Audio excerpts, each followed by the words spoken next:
Hello and welcome to the Space Between Ideas. I'm Blaine Gates. If you're expecting something new, this is the wrong place for you. I'm going to be talking about exactly the same thing I talk about every single time, with very, very little difference from previous things that I've talked about in the past. So let's get started. Now, first thing I'm going to do is I'm going to share my screen.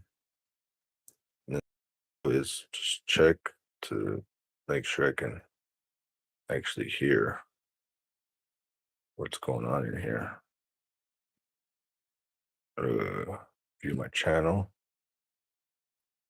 Check the audio, make sure that the audio is working. Good. Sounds like the audio is working perfectly. All right. Now I'm just going to push this down to maybe 220. Okay. Oh, I got to turn that audio off. It's in my ear. All right. So, what are we going to talk about today? We're going to talk about everything. So, if you've ever played a piano, um, you gotta do your scales, right? And why do we do our scales? Because when you do your scales, it helps you practice, get your fingers warmed up, helps you learn the basics, the foundations, the concepts, the scales. The scales is what it's all about. And so, that's what people do. So usually like people who are thinking people, they get themselves all wrapped up in the scales. Now, before we go through the scales, before we jump into the practice today, our practice session, I just wanted to talk about Jesus. So, not specifically, but more from a like a what from a practical perspective. I was thinking about what's the difference between these two things. So, there's this one thing called a commandment. So God says, I'm above you, and I want you to do the thing which I'm telling you to do. And if you do the thing which I'm telling you to do, there's going to be some kind of result. Now, if we compare the commandment with the still small voice is exactly the same thing. So I started thinking, wait a minute, it doesn't actually even matter who tells you what to do. All it matters is that you understand what needs to be done. So there's this natural law. If you sow, you shall reap. It's like this, if you want something, if there's something over here that you want, then there are some things that you have to do in order to get that thing which you want. And religion, it's like two basic concepts. It's just saying like tomorrow, are you interested in tomorrow? Like that's concept number one. What do you think about tomorrow? It's like, what do you mean tomorrow? I mean, you're going to go to sleep tonight, and then I was just wondering if you're interested in getting up tomorrow. That's it. That's like number one. And then number two is like, and then today. So today you're gonna like you have some immature behavior, otherwise known as weakness. And so therefore you just have to have some kind of psychological and so from the difference between a true believer and a psychotherapist. So the psychotherapist is a crazy person who makes money by trying to find patterns in Christianity and sells them online. And a true believer is somebody who not only uses the concept of Christianity in order to let go of their sins, but actually believes that there is some connection to reality where that weakness, whatever it is, so the actions that you committed when you were weak, there is a result. There's actually some kind of result, and that result needs to be paid for. It's called justice. So that's the whole concept of justice and mercy.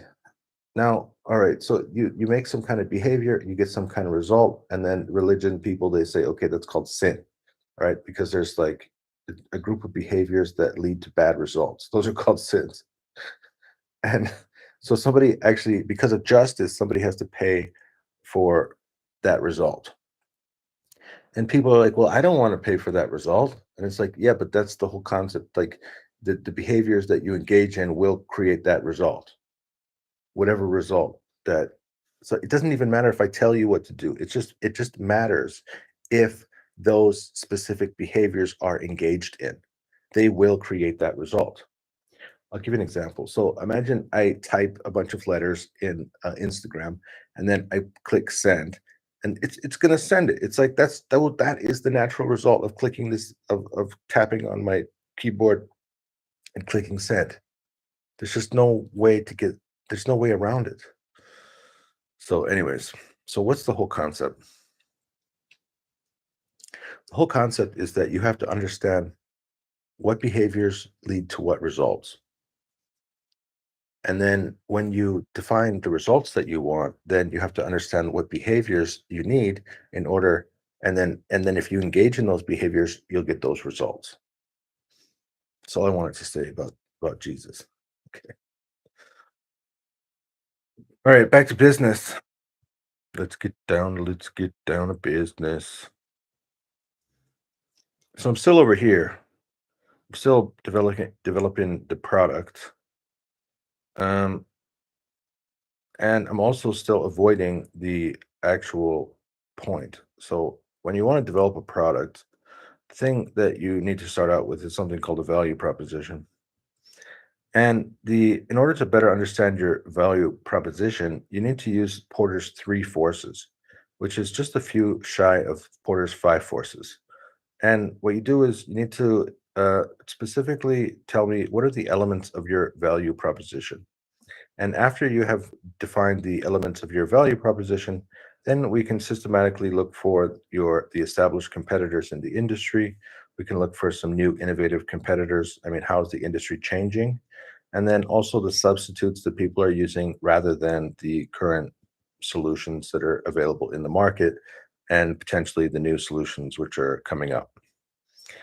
Now, my problem right now is I spent all this time thinking about the scoreboard, and then suddenly I realized that the scoreboard is really not where it's at. In fact, I completely re-changed the design of my app recently because uh, I realized that the scoreboard, the task list, is already provided by some of the big competitors in the world. We got Jira, we got Monday.com, we got ClickUp. So we got all these companies that are already doing this service, and therefore that's not where I'm supposed to be competing. So what is it that I am competing on? I'm competing on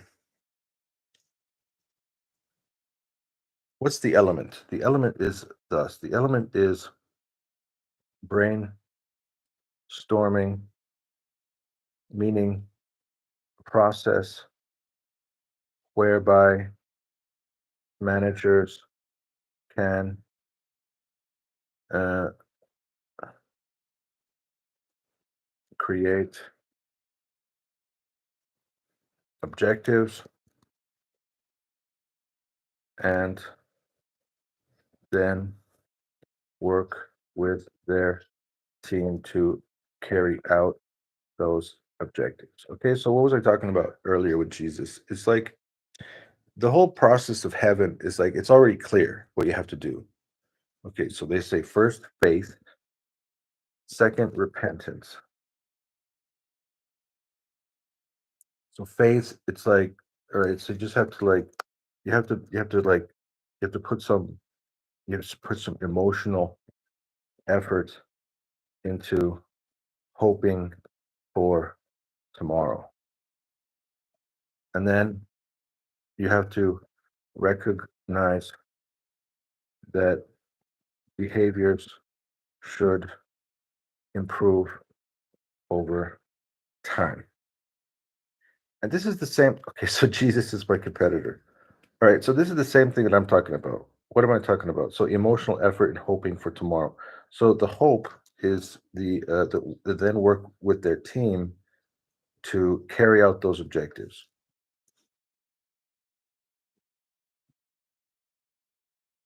And a process whereby managers. Okay, so it's not exactly the same.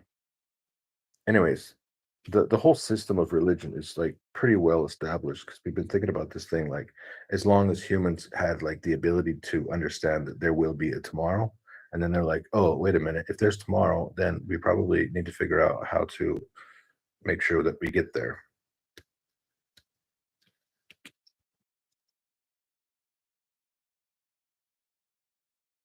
So who are the established competitors in this industry?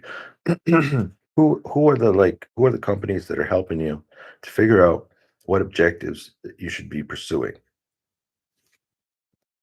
Who is helping you to understand what objectives you should be pursuing?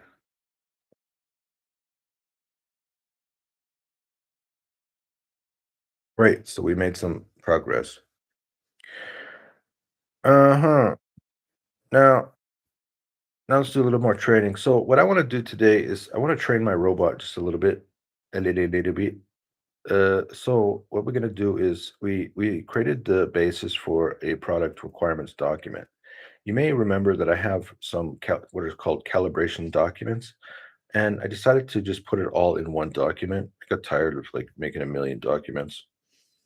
So let's take a look at what we're going to start with, and then I'm going to do some training. I'm going to train the robot, and then we're going to ask the robot to improve this calibration document. All right, so let's get started. So currently, this calibration document is based on this little website that we created yesterday. So we did our vibe coding with Windsurf, and there's some features of Windsurf I think are interesting. We need to learn how to use them. Currently, we do not know how to use them. So we have some work to do to better understand Windsurf, which is one of our tools. Uh,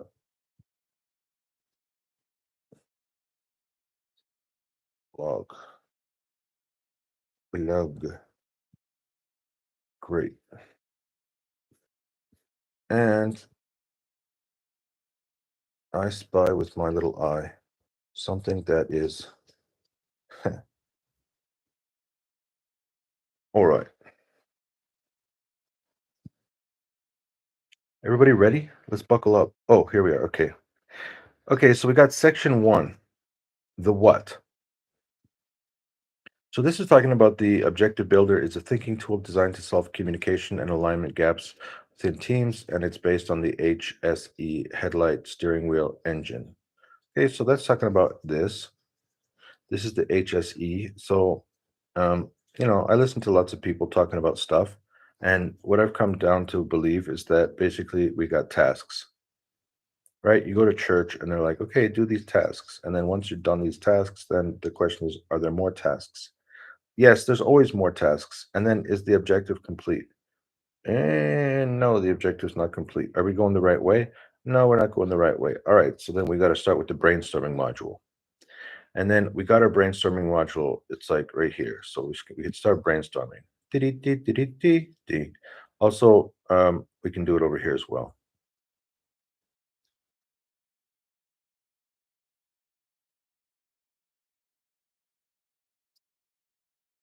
There, let's go back home. All right.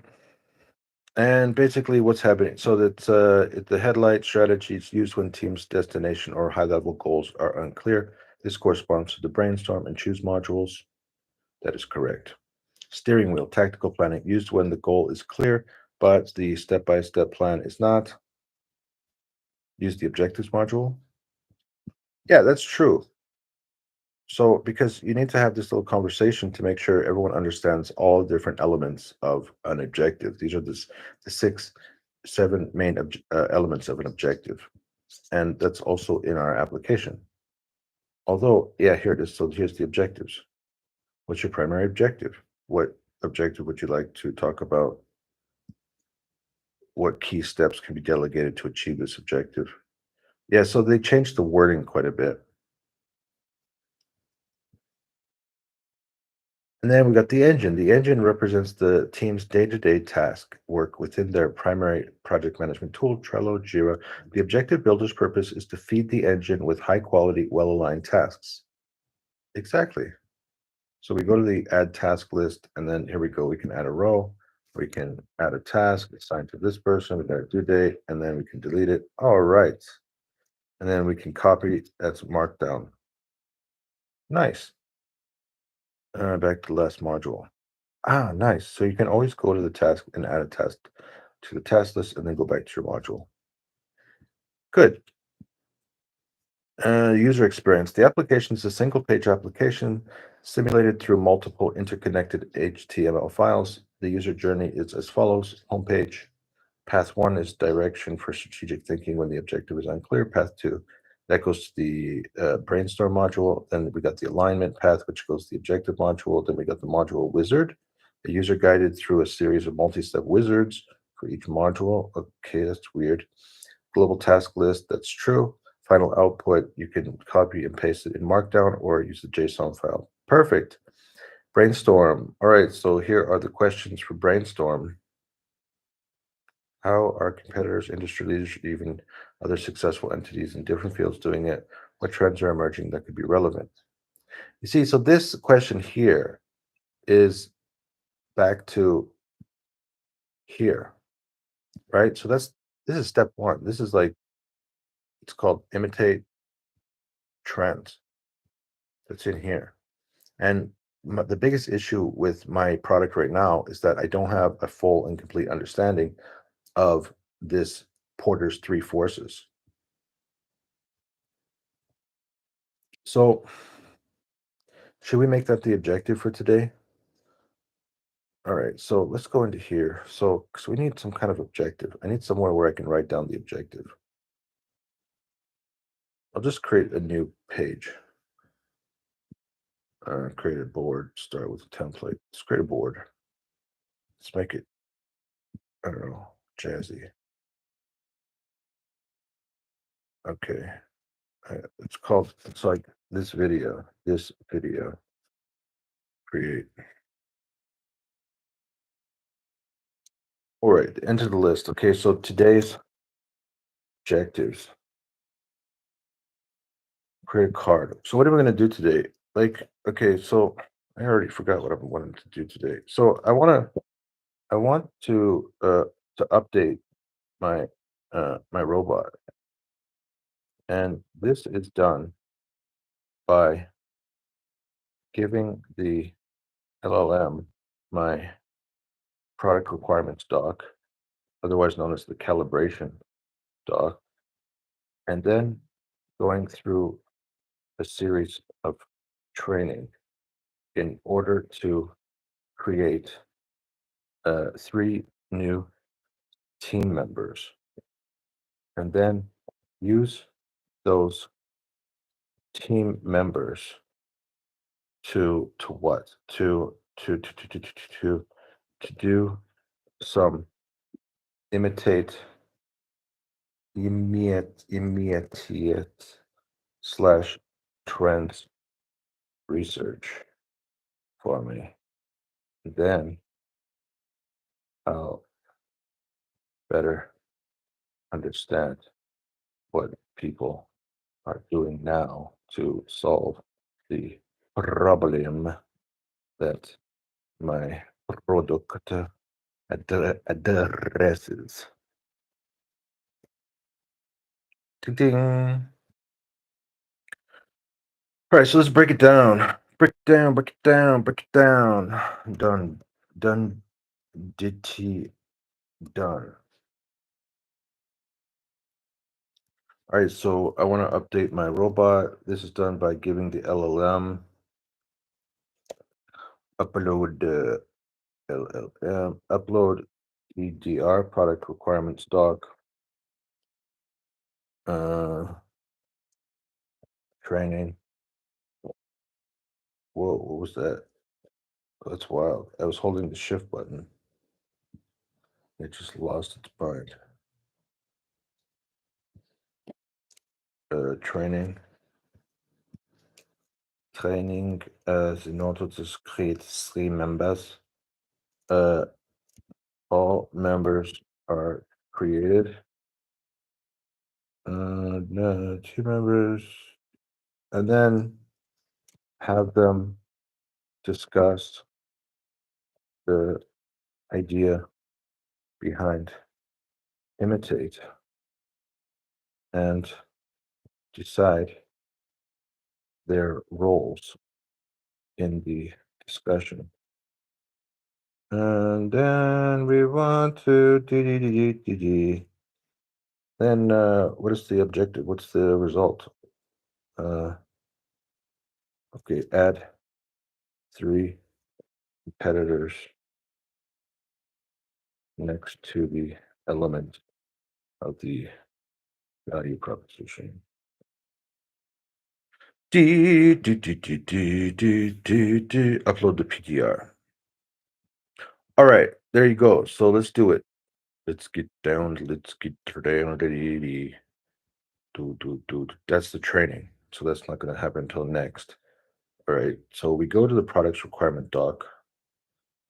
Do we need to go through all this? Modules, objectives, modules, architectural implementation. Here's the technology stack, file structure overview, session state data model, core M main J function overview, role definition. Okay, here's the role definition. All right, so I want to work on the role definition section of the team operations manual. Testing strategy, key decisions, no backend, build review and steps, current building status, 100% complete, all the assembly on okay, employment current is running on Python. Okay, next phase. Projects has officially been moved to the build phase to the testing phase. The immediate next step is for the product lead to begin executing the detailed manual test plan by opening this in the web browser and thoroughly testing all flows. Do I actually have a manual test plan? What does a manual test plan even look like? Any bugs or refinement requests? What the heck is this?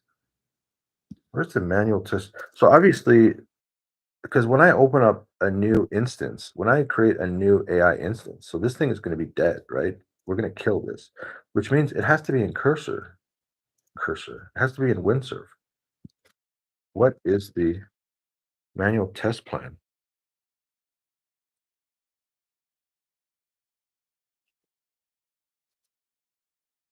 Based on the project requirements doc, the testing strategy involves 2 parts. Unit testing for this, using this checklist-based performed by the project lead.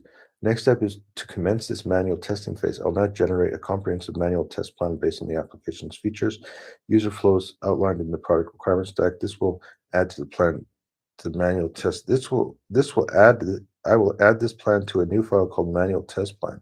This test plan will cover navigation, data persistence, functionality, edge cases. I will now create the manual test plan file. My dad always taught me if all else fails, follow the instructions. So that was wild. Now, why did I create this new document? Because I felt like the last group, the last couple of tries at this process, it just created this huge document that I never actually read. So this time I wanted just to get a head start on this issue where I really understand the foundational document, which is this document, the products requirement document. So now, as you can see, I understand the whole thing from the beginning to end. It's only 5 pages. Everyone also understands it. Everybody can see it. And the idea is that we need to take this and then we need to open up a new AI instance. And then we're gonna upload that document, just that document, and then we're gonna carry on from there. Now, um, one thing I'm actually curious to understand is if so. Let's say that we just take this whole doc.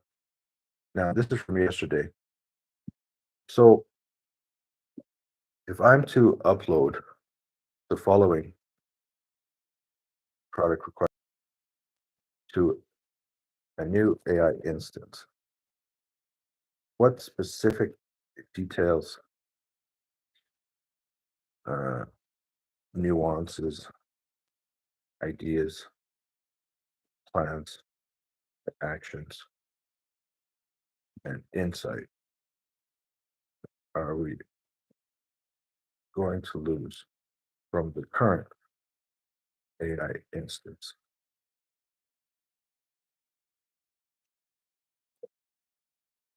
And then I just clicked paste. I don't know if it's ever gonna. It's definitely working on it. So I can't scroll up and down. There we go. All right. So that's I'm curious about that. The local server has been started. You can now test the application. I will open the browser. Please follow it. Please open it and follow the instructions in the manual test MD. Okay. The browser preview is now available. All right. Where is it available? It's at 8,000. Let's take a look at this.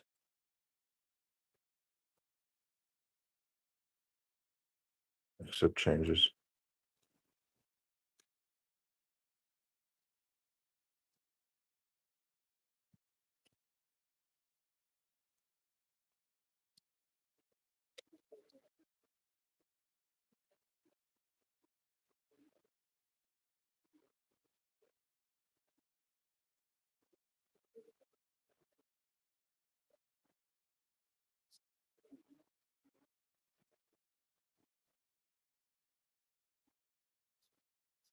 This is a brilliant and crucial question. It gets to the heart of the difference between explicit document knowledge and an implicit contextual understanding. It carries about 95% of what's needed. Great. However, no document can perfectly capture the full context of its own creation. Here's a breakdown of specific details. The what, the how, the why, the status, that would be what would be lost. Debugging journey. The PDR states that all 7 unit tests are passing, but it doesn't contain the history of why they were failing. New AI wouldn't know. We spent significant time troubleshooting specific errors like this, and that. The new AI wouldn't instinctively know that the just test environment setup was tricky part of the build. Wouldn't have the memory of the solutions worked by adding and testing, which it didn't. This context would be vital for faster debugging for future tests. The garden of forking paths, the idea we abandoned. The key decisions logs massively records the major pivot from the standalone PM tool to a thinking tool. However, it doesn't capture the smaller forks in the road. For example, our conversation started with me analyzing dozens of Monday.com templates, and new AI wouldn't know we've already considered and discarded the idea of mimicking a complex all in one platform. It also wouldn't know the specifics of the original scoreboard idea was and why the simpler task list is a better fit for the MVP. Implicit user priorities, your personal taste. Earlier in the conversation, you expressed a strong preference for Trello's aesthetic over Notion's, stating that the beauty and the good visual experience were important. Insight loss. This is crucial. This is a critical unwritten design principle.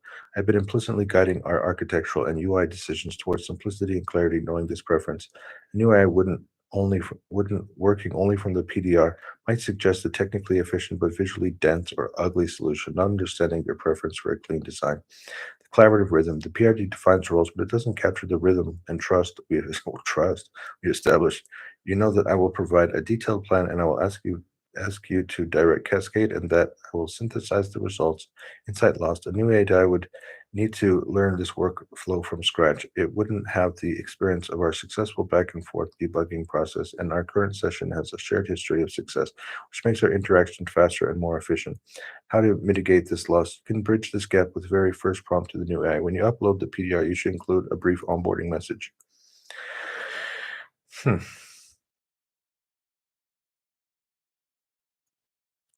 There you go.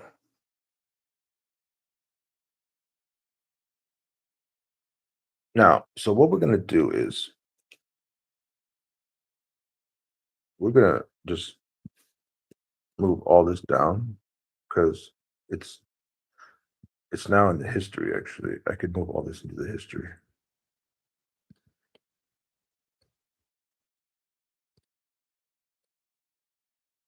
There we go. Cursor. I'm not going to use cursor anymore. I'm quit cursor.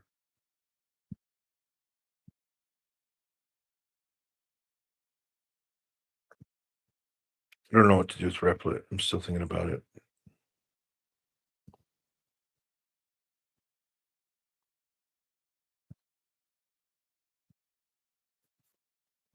All right, so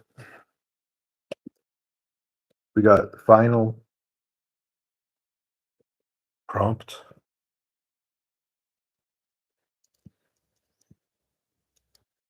The final prompt is going to be okay. If I upload, okay, this is the final prompt.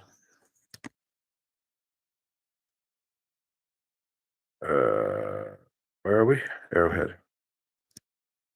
If I'm to upload the following, if I am to upload the following PDR to a new AI instance, what specific details, nuances, ideas, plans, actions, and insight are we going to lose from the current AI instance?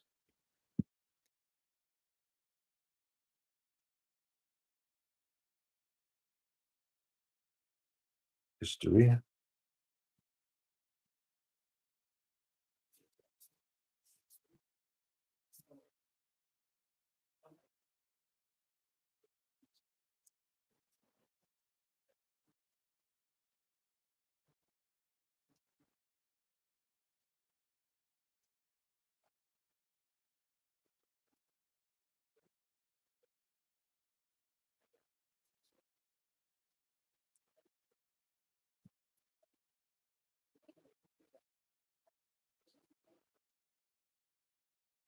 History, final prompt. First prompt. History, final prompt.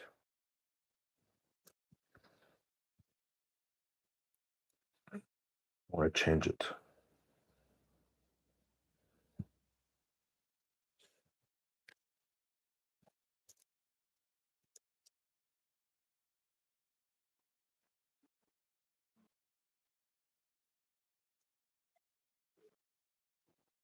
I don't like the format of that. What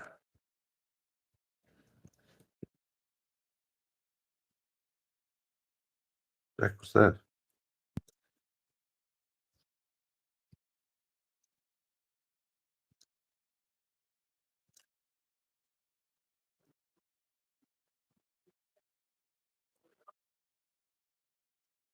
One, how about June 17th? All right. Perfect. Okay. So I can just click that. What the difference?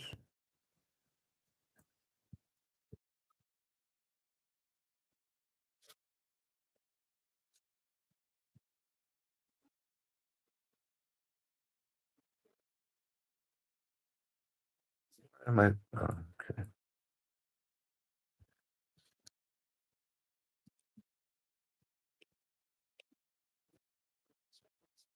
All right, there we go. We got our final prompt, and then what happens is we got our first prompt history. Good.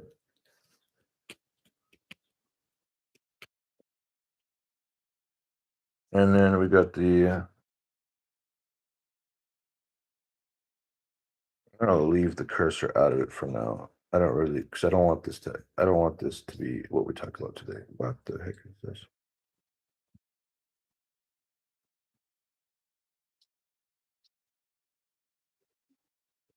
Heck is it? Oh, I wanted us to do the automatic testing. Oops. Started doing some automatic testing. Uh, okay, so let's put that into the here, and then I started automatic automatic testing on WinServe and the final and the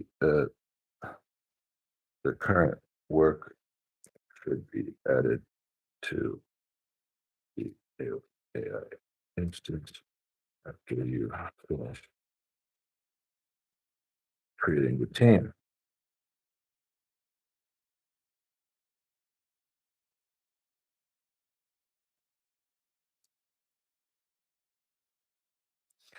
All right, it's definitely not DDD done. Uh, current task. There we go. Boom. Current, what are we doing first? Upload the upload PDR. Okay.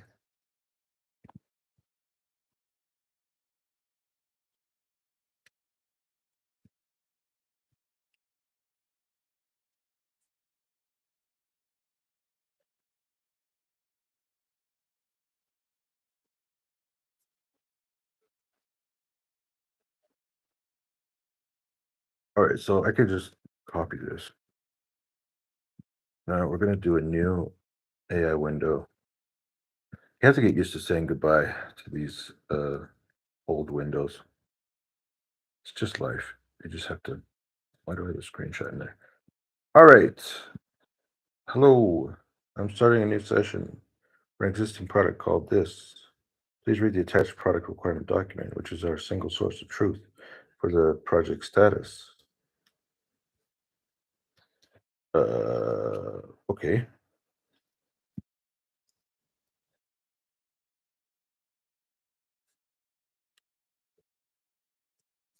And I'll just copy it. So we'll just change attached to following.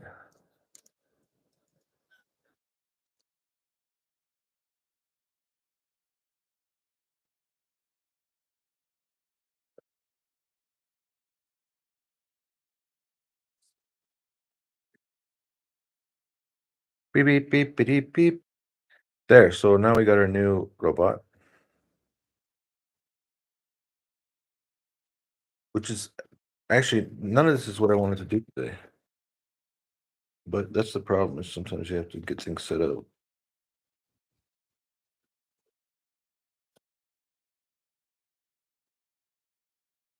AI developer.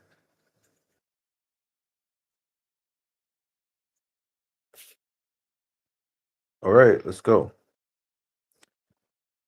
Okay. How much time do we got left on here? 22 minutes.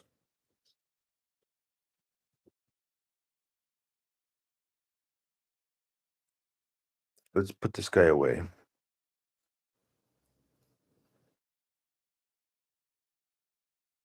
All right. So as we get started today, I want to upload a bunch of training information.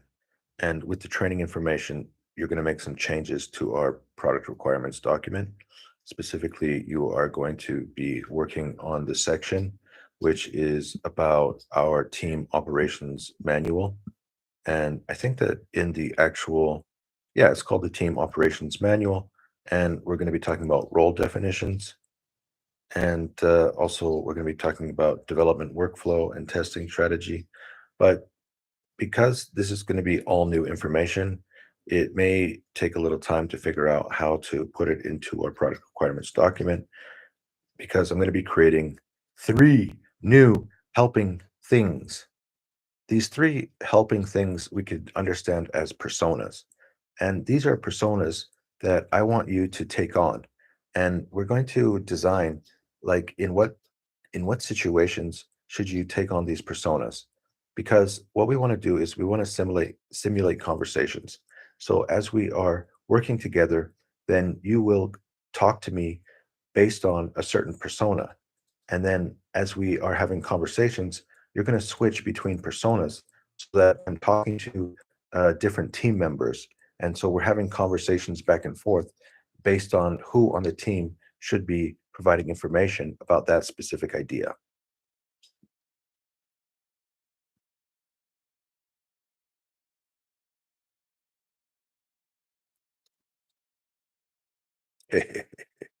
Are you ready?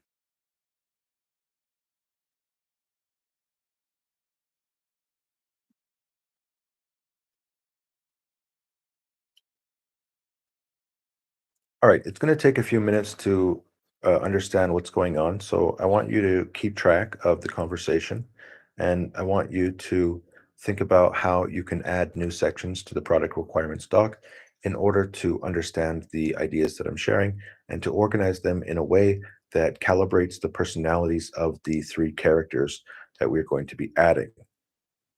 The first idea that I want to talk about is called force field analysis. And the idea is that whenever we are working toward a desired state, there are always going to be restraining forces. And as we try to work against these restraining forces, we should understand them. And we also need to understand how strong those restraining forces are and what specific restraining forces there are. And then, so when we start to think about our current state, and as we start to develop driving forces, we can have driving forces that are specifically focused on working on those restraining forces, trying to weaken those restraining forces, and to eventually push the line of progress forward. If you think about the concept of American style football, then what you can see is that you have something called a line of scrimmage.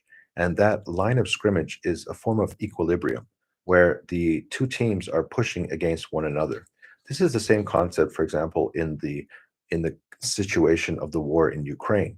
Because on the one side, you have a force called Russia, the other side, you have a force called Ukraine. And what's happening is that you have these two armies that are pushing against each other, and based on the strength of the driving forces and the resisting forces, the line of scrimmage moves. The best way to attack a restraining force is to understand what the specific forces are that are restraining the pressure being pushed on the line of scrimmage, to understand each of those elements and also to understand how strong they are. So in American football, you might think about how strong each of the players are and groups of players are on the defensive line and in the backfield. And then to design your plays around and getting through these specific individuals and groups of individuals on the defensive team.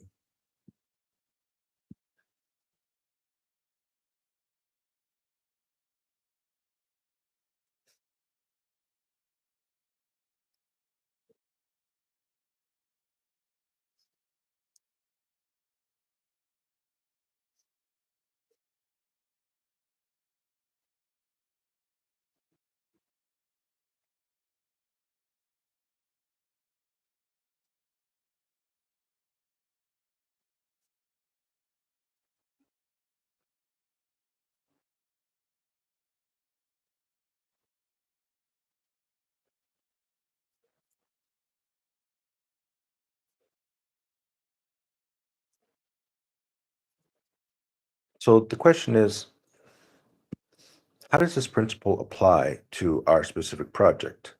As you remember in the product requirements document, in the very first section about the core philosophy and vision, we understand three things such as headlights, steering wheel, and engine.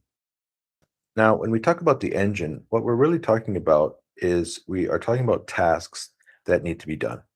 And tasks are generally driving forces. Driving forces are the things that we need to get done. And as we do those things, then we push our objectives forward. Our objectives cannot be complete unless our tasks are complete.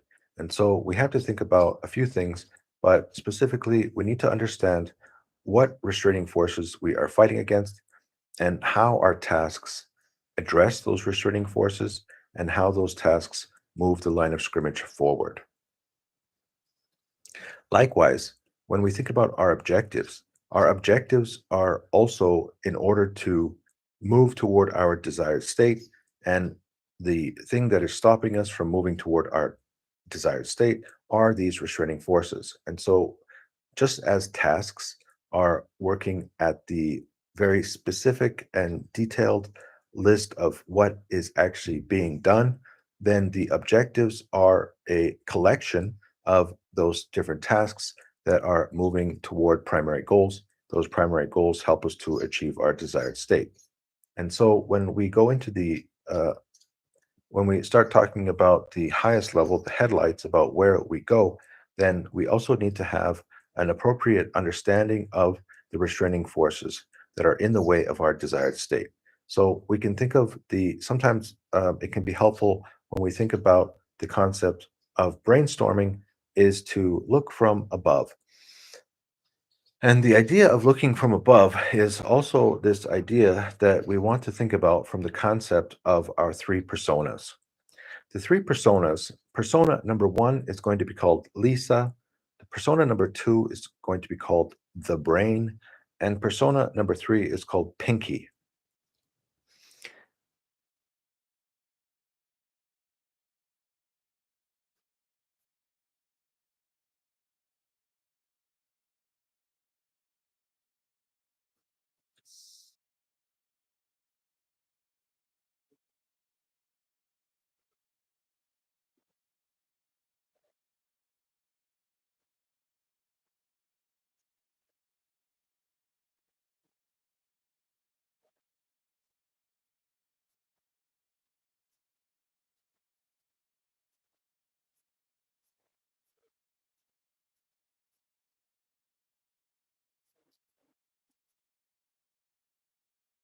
Okay, so let's begin with Pinky.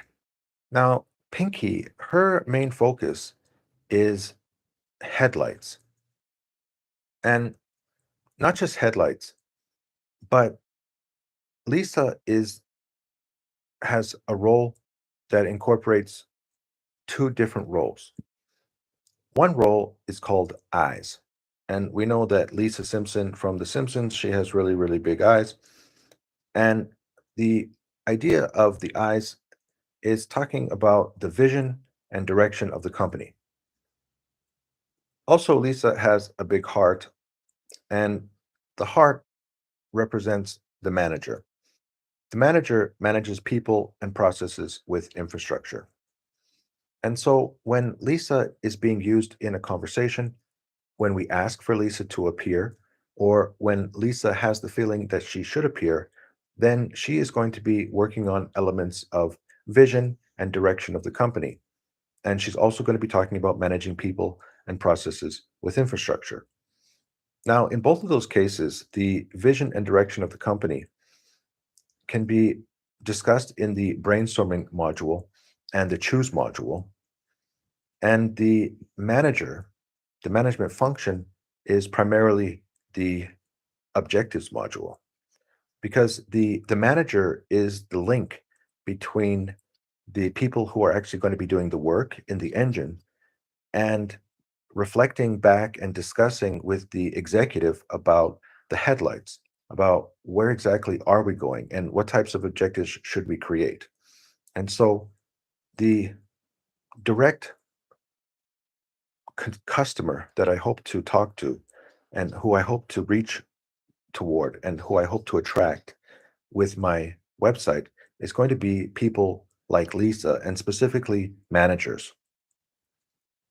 Managers have to make decisions and they talk to executives in order to help them make those decisions.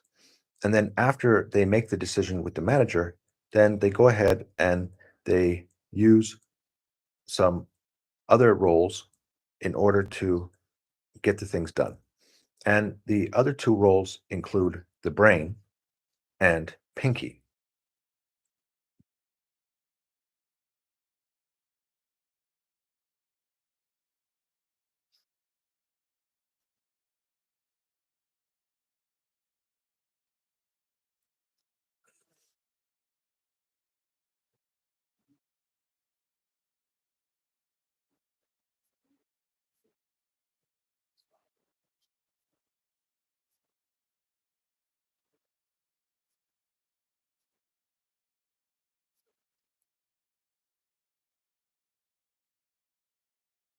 So now that we have an understanding of Lisa and when she comes into the picture, then we also need to understand how does Lisa actually make decisions.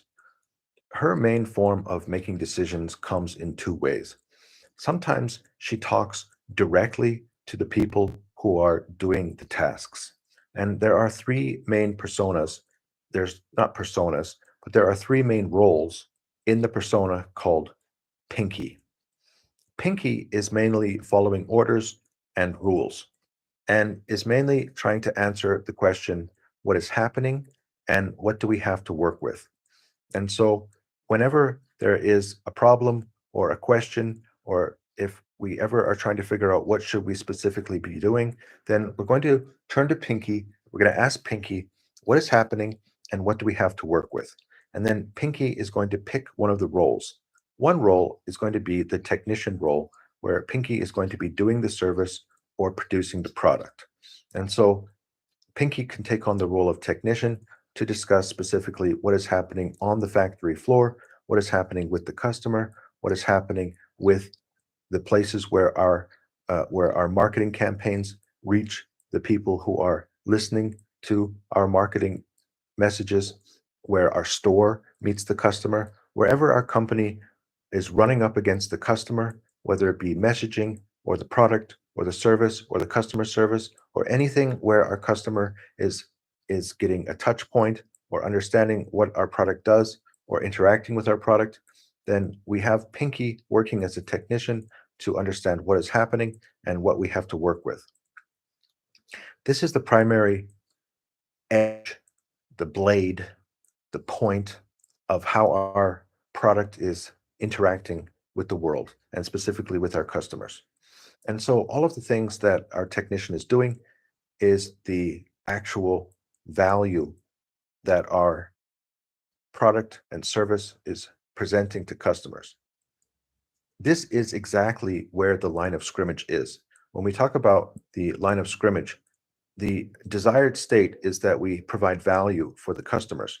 And the restraining forces for the technician is understanding what the customers are currently using, how the customers are feeling, what other substitutes the customers might be using, what are the established competitors in the industry, what kind of innovative changes are happening, and all other restraining forces that we would need to understand in order for us to reach our desired state, which is to provide more value and to give a better user experience to our customers.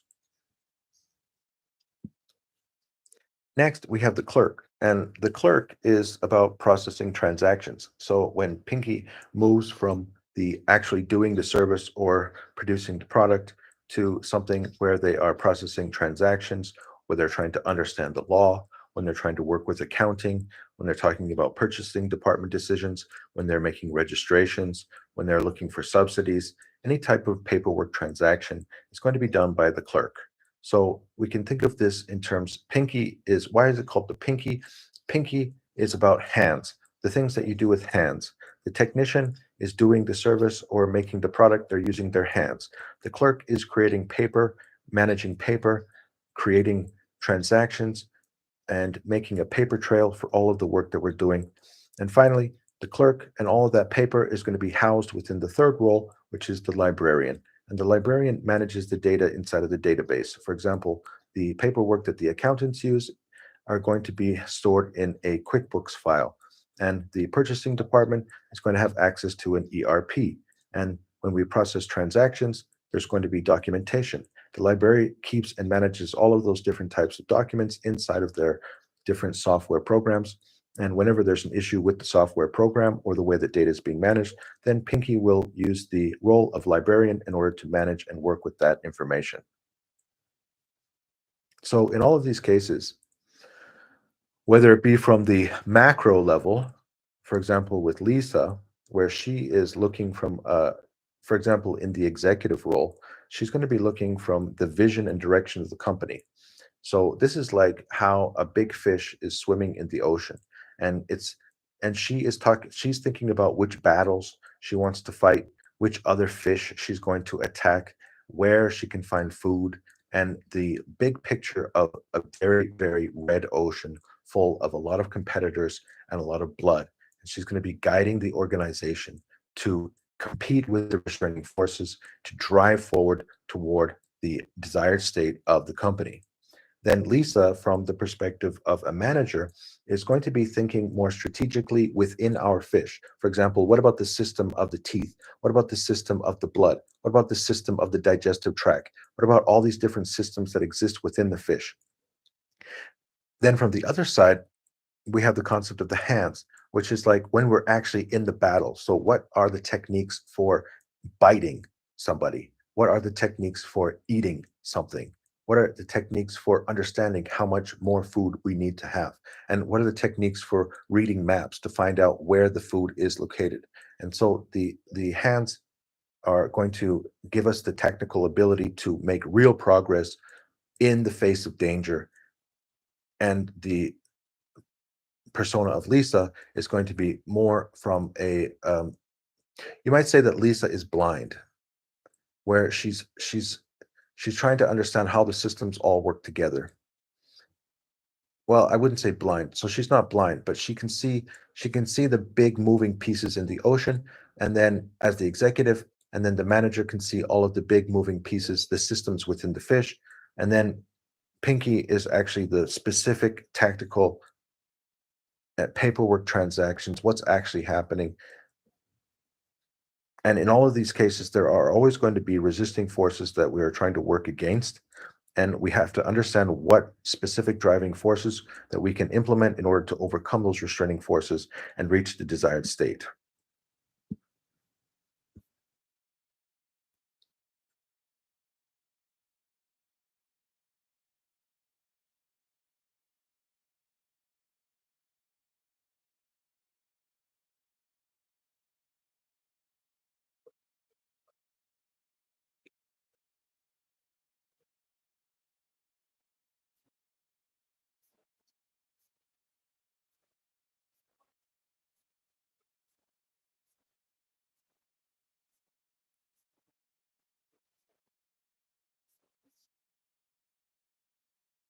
Now, the final role of the three roles is the brain. And the brain is an interesting function because, in fact, the brain is not actually doing the tasks.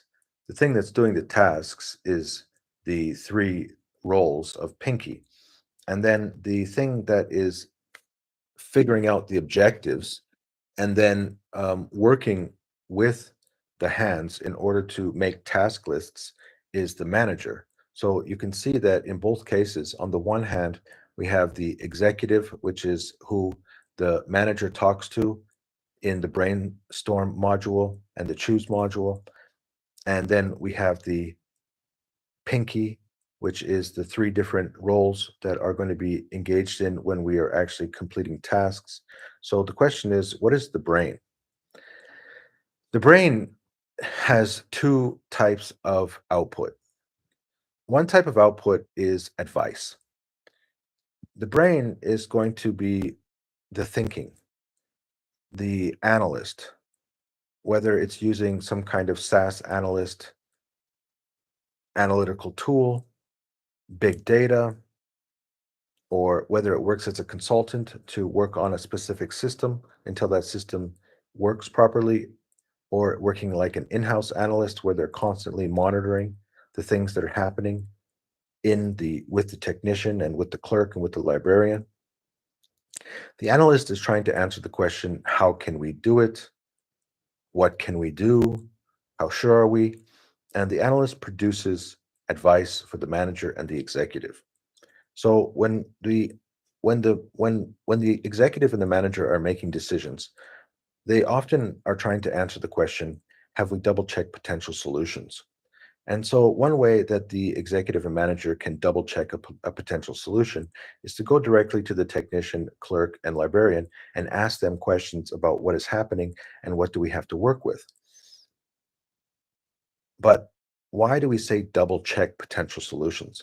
Double check is because the first advice that the manager and executive receive is from the analyst role. The brain has the analyst role where they're answering the question, what can we do? How can we do it? And how sure are we? And they provide that advice to the manager and the executive. And if the manager and executive want to have, if the, if they want to double check the solution, they can go right to the hands and ask them specifically about specific details that are found in the advice that's provided to them from the analyst. And then when they want to make some changes about what the work, how work is being done, and what the hands have to work with, they can often do that through the coach. So the coach will provide some thinking frameworks and some thinking methodologies in order to help the technician and the clerk do their jobs and implement the decisions that are made by the executive and the manager. But the coach can also be helpful to the analyst. Sometimes the analyst is only looking at data and they sometimes miss some of the concepts that can come from coaching frameworks and thinking frameworks and business coaching methodologies. So the coach can also help the analyst to come up with some interesting different ways of framing data to make the advice more practical and more useful, and to increase the assurance of how sure the analyst is about the advice that they are making to the manager and executive, so that when they make decisions, they can find a very, very high level of assurance that they are making the correct decision. So when we think about the coach and the analyst, they are also going to be thinking about the restraining forces and also the driving forces, and they are actually coming from the perspective of thinking tools, thinking analysis, data, types of data, metadata types, and all different types of information that can help them to provide advice to the people who are making the decisions, and also to provide useful advice and tools to the people who are actually getting the work done.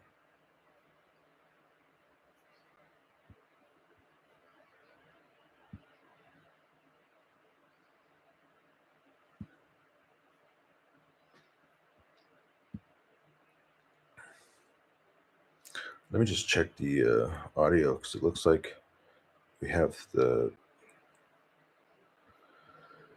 my crisp audio thing just stopped working. So probably